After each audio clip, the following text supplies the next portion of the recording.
Solomon வந்து என்ன கேட்டார் நமக்கு எல்லாருக்குமே தெரியும். என்ன கேட்டார்? ஞானத்தை கேட்டார்.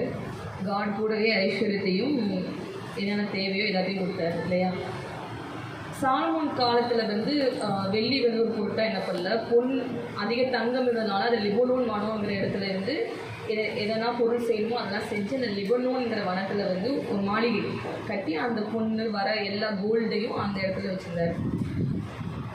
அவரோட காலத்தில் எதுவுமே குறைவில்லை. ஏன்னா அவர் ஞானத்தில் வந்து பேர் பெற்றவர். அவருடைய ஞானத்தை பார்க்க சுற்றி இருக்கிற அரேபிய நாடுகள் சகல ராஜாக்களும் அவர் முகத்தை பார்க்கறதுக்காகவே வாஞ்சித்தாங்க. நமக்கு தெரியும் சேபாவின் ராஜஸ்திரீ, அது 10வது அதிகாரம் எடுத்துக்கலாம். அந்த ராஜஸ்திரீ வாழ்ந்த நாட்களில் அவங்க ஊரில் வந்து பார்த்திங்கன்னா சாலமோனோட ஞானத்தை வந்து சொல்லும்போது அதை எப்படியாவது பார்த்துடணும் அப்படின்னு சொல்லிட்டு தான் அவள் வந்து சாலமோனை பார்க்க வரா. ஆனால் வந்து பார்க்கும்போது அவளுக்கு அறிவிக்கப்பட்ட பாதி கூட இந்த இடத்துல இல்லை. அதை விட அதிகமான ஞானமும் பொண்ணும். அவள் ஆச்சரியப்பட்டது என்னன்னு பார்த்தோம்னா, சாலமோனோட ஊழியக்காரரோட ட்ரெஸ்ஸு எப்படி இருக்குது அதை வந்து ஆச்சரியப்பட்டிருக்கா. எவ்வளோ ஞானமாக அந்த ட்ரெஸ் வச்சுருக்காங்க. அவங்க நிற்கிற வரிசையை வந்து அவள் எவ்வளோ ஞானமாக வரிசையாக நிற்க வச்சுருக்காங்க.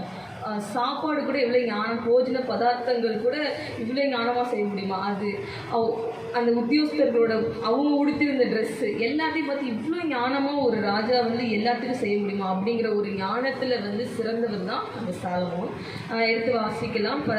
10வது அதிகாரத்தில் 4-5 சேபாவின் ராஜஸ்திரீ சாலமோனுடைய சகல ஞானத்தையும், அவன் கட்டின அரண்மனையையும், அவன் பந்தியின் போஜன பதார்த்தத்தையும், அவன் ஊழியக்காரரின் வீடுகளையும், அவன் உத்தியோகஸ்தரின் வரிசையையும், அவர்கள் வஸ்திரங்களையும், அவனுடைய பாத்திரக்காரரையும், அவன் கர்த்தருடைய ஆலயத்துக்குள் பிரவேசிக்கும் நடை மண்டபத்தையும் கண்டபோது அவள் ஆச்சரியத்தால் பிரம்மை கொண்டு. போதும். என்னென்ன பாருங்க, ஒரு நடக்கிற மேடு, அப்போனா அது எப்படி இருந்திருக்கும் பாருங்க. நார்மலாக இருந்திருக்காது, அது ஏதாவது ஒன்று க்ரியேட்டிவாக பண்ணியிருப்பார். ஊழியக்காரன் நிற்கிறது, அவங்க உடுத்திருக்க ட்ரெஸ்ஸு, இவன் உடுத்திருக்க ட்ரெஸ்ஸு வர அவனுக்கு வந்து பார்த்திங்கன்னா சாலமோனுக்கு வந்து வருஷம் வருஷம் எங்கேருந்தால் கப்பல்களில் வந்து கோல்டு என்னென்ன வேணுமோ அது வந்து ட்ரெஸ்ஸு, எகிப்துலேருந்து அவனுக்கு ட்ரெஸ்ஸு, இந்த மாதிரி விலை உயர்ந்தது எல்லாமே கப்பல்களில் வருஷம் வருஷம் வந்துகிட்டே இருக்கும். அது அவனால் எப்படி சொல்கிறது, அவன் வீட்டில் வைக்காத அளவுக்கு கூட அவ்வளோ நிரம்பி இருந்தது. இவ்வளோ ஞானத்தில் பேர் பெற்றதான் யாராவது நம்ம வந்து சாலமோன். அவன் ஞானம் வந்து இப்போ வந்து அவன் ஞானத்தை கேட்டான், காடு வந்து கூட ஐஸ்வர்யத்தை கொடுத்தாரு. இன்றைக்கி காடு உங்ககிட்ட கேட்டால் நீங்கள் என்ன கேட்பீங்க? உனக்கு என்ன இப்போ நீங்கள் நல்லா ப்ரேயர் பண்ணிட்டீங்க பயங்கரமாக, சரி உனக்கு என்னப்பா வேணும் அப்படின்னு கேட்டால் நீங்கள் என்ன கேட்பீங்க? சும்மா சொல்லுங்கள், சிரிக்காதீங்க. அம்மா சிரிக்கிறாங்க, என்னத்தை கேட்குறது, சும்மா சொல்லுங்க, ஒரு ஆசை சொல்லுங்க. ஆண்டுட்டு போகணும்னு கேட்பீங்க. வேறு சார்லஸ்? Okay okay. ஐஸ்வர்யம் பாஸ்டர் நீங்கள் என்ன சும்மா சொல்லுங்கள். ஆரோக்கியம். பாப்பா நீ என்ன சொல்கிறா? ஞானம் இதெல்லாம் கேட்போம். ஆனால் வந்துட்டு வசனம் சொல்லி கர்த்தருக்கு பயப்படுதலே ஆரம்பம். இவர் பயந்தாரா அப்படின்னா நீங்கள் பார்க்க போகிறோம் இல்லையா? ஆனால் ஞானத்தை கொடுத்தாரு காடு. ஆனால் இங்கே நம்ம யாருமே வந்து கர்த்தருக்கு பயப்படுற பயம் வந்து நம்ம கேட்கவே இல்லை. நம்ம அதை கேட்க மாட்டோம். ஆக்சுவலாக என்ன கேட்போம்? ஞானம் கேட்போம், புத்தி கேட்போம். ஆனால் இவருக்கு வந்துச்சா அப்படின்னு நம்ம பார்க்க போகிறோம். ஏன்னா இவ்வளோ ஞானமாக ஒவ்வொன்றா பார்த்து செஞ்சவருக்கு கர்த்தருக்கு பயப்படுதல் கண்டிப்பாக ஞானம் இருந்துச்சு. அது எப்போ குறைஞ்சிச்சு, எப்போ இதானுச்சு, அதான் நம்ம பார்க்க போகிறோம். அதுலேயே பார்த்தோம் அப்படின்னா 10வது அதிகாரத்திலேயே 14-10 வியாபாரிகளாலும் சுகந்த திரவிய வர்த்தகராலும் அரபி தேசத்து சகல ராஜாக்களாலும் மாகாணங்களின் அதிபதிகளாலும் வந்த பொண்ணை அல்லாமல் ஒவ்வொரு வருஷத்தில் அவனுக்கு வந்த பொன் 666 தாலந்து நிறைய. போதும். 22 வருஷங்க. 22, 23. ராஜாவுக்கு சமுத்திரத்திலே ஈராமின் கப்பல்களோட கூட தர்ஷீஷின் கப்பல்களும் இருந்தது. தர்ஷீஷின் கப்பல்கள் 3 வருஷத்துக்கு ஒரு தரம் பொன்னையும் வெள்ளியையும் யானை தந்தங்களையும் குரங்குகளையும் மயில்களையும் கொண்டு வரும். பூமியின் சகல ராஜாக்களை பார்க்கிறோம் ராஜாவாகிய சாலமோன் ஐஸ்வர்யத்திலும் ஞானத்திலும் சிறந்தவனாயிருந்தான்.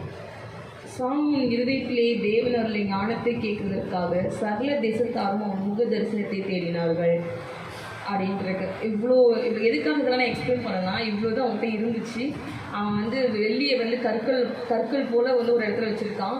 கேதுரு மரங்கள் ரொம்ப விசேஷமானது. அதை காட்டு அத்தி மரம் மாதிரி, இப்போ நம்ம முள்ளு செடி மாதிரி அதை வந்து போட்டு வச்சுருக்கலாம்.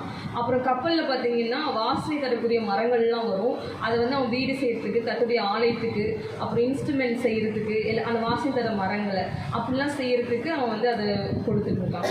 இவ்வளோ ஞானத்தில் இருந்த மனுஷன் கர்த்தருக்கு விரோதமாக என்ன பண்ண நமக்கு தெரியும். அவர் வந்து ஃபஸ்ட்டு வந்து கர்த்தருடைய ஆலயத்தை கட்டினார் இல்லைங்களா? இல்லையா? ஃபஸ்ட்டு ஆலயம் வந்து அவரால் தான் கட்டப்படுது. அப்படி ஒரு தெரிந்து கொள்ளப்பட்ட ஒரு பாத்திரம், ஞானத்தில் சிறந்தவர். வேறு என்னெல்லாம் கட்டினார் சொல்லுங்க.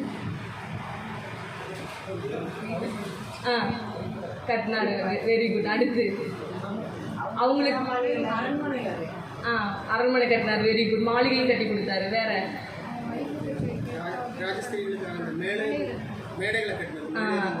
ரெண்டு விஷயம் பண்ணாரு. ஒன்று 1000 ரூபாய் தான் கட்டினாரு.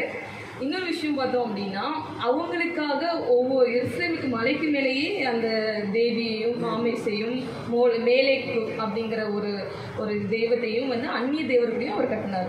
எங்கே ஆண்டரோட இது இருந்துச்சோ ஆப்போசிட்டாகவே அதை பண்ணார்.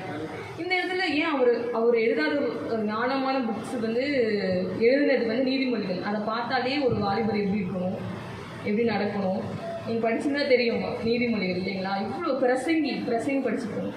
இவ்வளோதையும் அவர் எழுதி அவரோட 57வது வயசில் தான் இறந்தாருன்னு நினைக்கிறேன். சின்ன வயசு தான். ஆனால் ஆண்டருக்காக 70, 80, 120 வயசு வாழ்ந்துருக்குறாங்க. ஆனால் வந்து இவர் பாருங்கள் பாதிலேயே இதாகிட்டாங்க.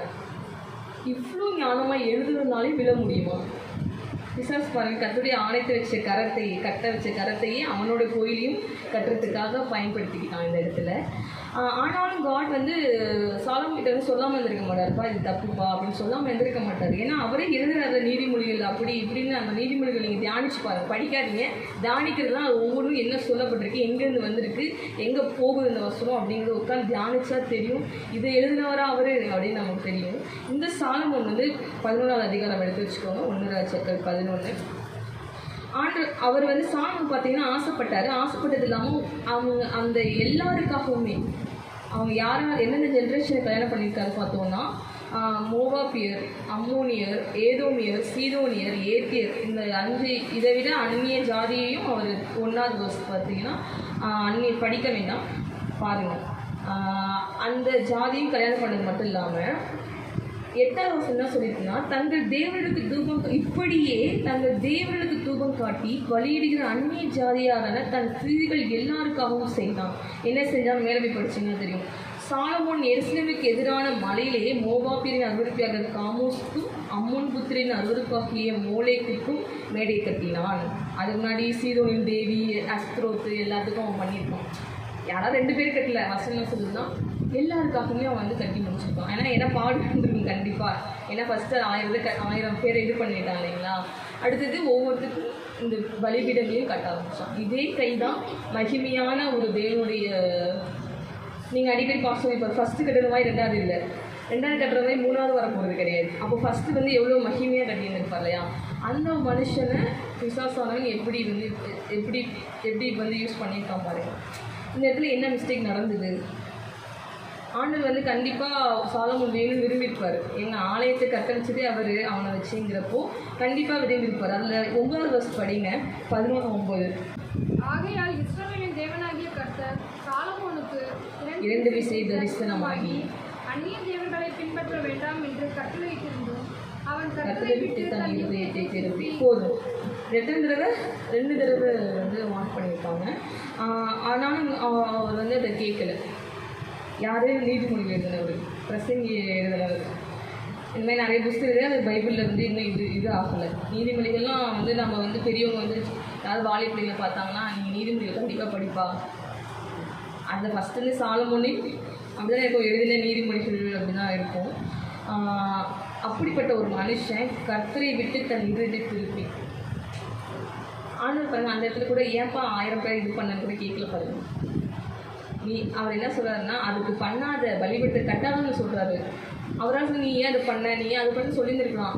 ஆனால் ஆண்டவர் வந்து 2 விஷயம் தரிசனமாகி அதை பின்பற்றாதான் சொல்கிறார். வேறு எதுவுமே அவனை குற்றப்படுத்தவே இல்லைக்கா. நான் மனுஷனாக இருந்தால் ஏன் அப்படி பண்ணேன்னு கேட்டிருப்பாங்க. ஏன் அங்கே போய் இது பண்ண, ஏன் இதை பண்ண அப்படின்ட்டு. ஆனால் ஆண்டவருக்கு வந்து நீ எங்கே பண்ணாலும் ஆண்டவர் பிடிச்சிக்கோ. ஹல்லேலூயா. நீ எந்த இடத்துல இருக்கிறியோ அந்த நிலையில் கர்த்தரை பின்பற்று, மற்றது பின்பற்றாத.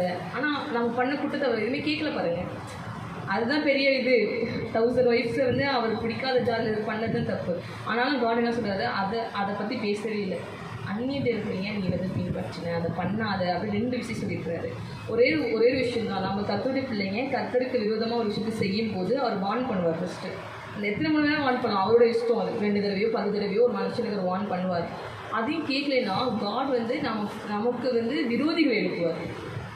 ஆனால் நம்ம வந்து அதுக்கு தெரியாமலேயே என்னோடய சத்துருக்களுக்கு முன்பாக எனக்கு பந்தயத்தைப்படுத்துங்க, நம்ம நடக்கிறது தெரியாமல் இந்த சத்துரை கடிந்து கொள்வோம். ஆனால் காட் வந்து நம்ம வழிகளில் மாறுபாடு இருக்கிறதுனால தான் விரோதி எழுப்புறாரு.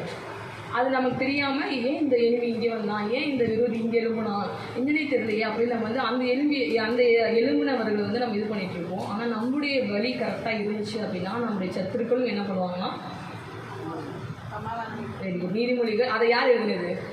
அந்த மனுஷன் தான் எழுதுனார். நீதிமொழிகள் 16:7 மட்டும் வாசிக்கலாம். அவருடைய சத்துருக்கள் அவருடைய சமாதானம். ஆமென்.